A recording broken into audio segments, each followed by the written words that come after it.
Hi, I'm Gary. Welcome to my channel. Today I'm looking at the brand new ICM 2cm Flak 38 gun in 1/35th scale.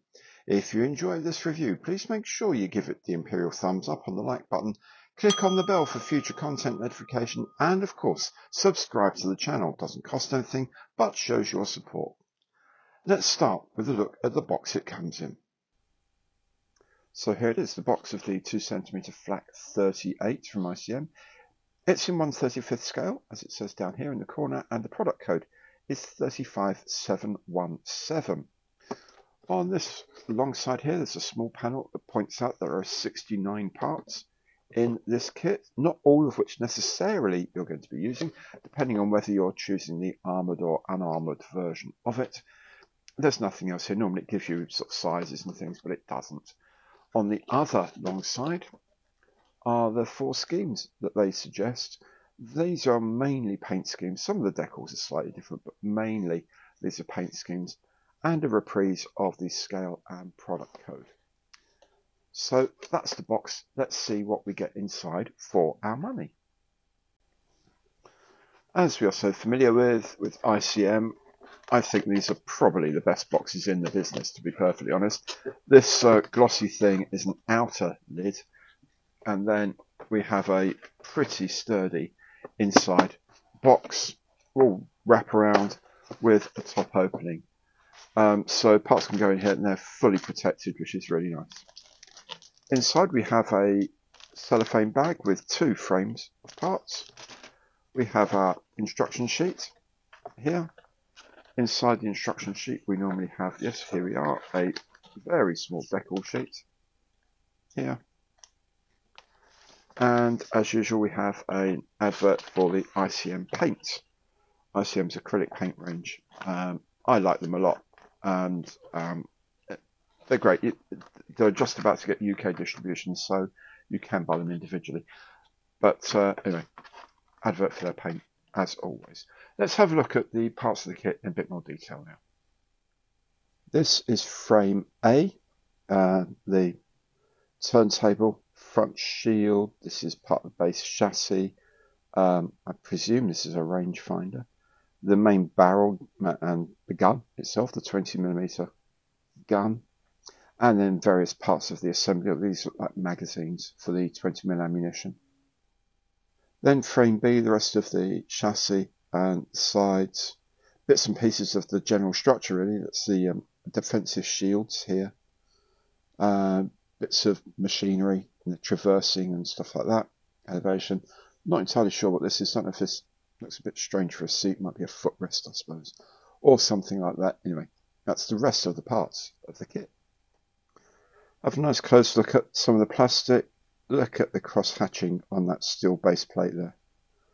Absolutely beautiful. Really, you look at ICM's moulding, you look at the plastic, the feel of the plastic is good. I like it a lot. It's not as harsh and brittle as some plastics, but it's obviously very, very sort of dimensionally stable because the moulding on this is so crisp. Look at that. And let's have a look at the gun itself, the breech and all that of the gun. Isn't that lovely?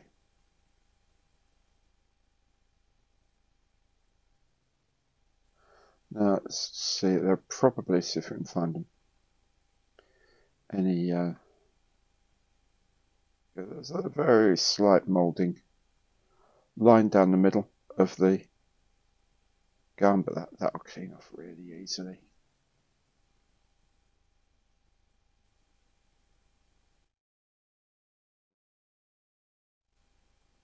So crisp and clean as always. So look at these magazines here.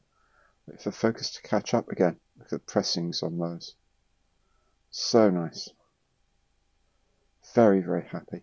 And you can see there's no flash anywhere here. No short shots, no flash. Just really nicely moulded plastic.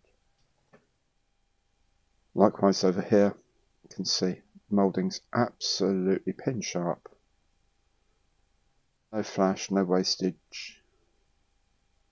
Just really, really, really nicely moulded. even these very tiny little pieces. Absolutely spot on. Very good. The decals, such as they are, they're largely sort of kill markings. So this chap's sort of claiming what, 26 kills of aircraft. Here, 16 kills of aircraft and one of an armoured vehicle. These are kill rings that go on the barrel of another version. All very crisp for white. White can be a strange colour sometimes to print, and these look very nice indeed. Let's get the standard 0.5mm pencil lead there. You can see some of these lines here are like 1/10 of a millimetre or smaller. That's very, very clearly a Spitfire, for example. So yeah, very nicely printed decal sheet. The instruction booklet very much up to the usual ICM standard. Reprise of the box art, scale, model number, title here. Brief description of the Flak 38 here in Ukrainian and repeated in English, and some specs as well of the weapon here. Colour callouts for the paints are here in ICM colours, of course. You can check those out on their website and relate them to other colours. There's a translation of all of the icons here, and there's a very, very, very useful thing here. It's a QR link to their own step-by-step video instructions. Now, these are derived from the original CAD drawings, CAD files, so they're really good. So you can use these, and if you're not entirely sure where something goes, check it out on there.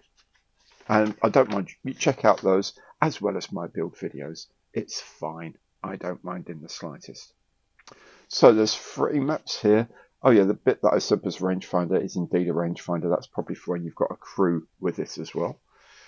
And the instructions are very, very straightforward as usual. There's nothing strange about these. Step by step, very clear. Options whenever there are options.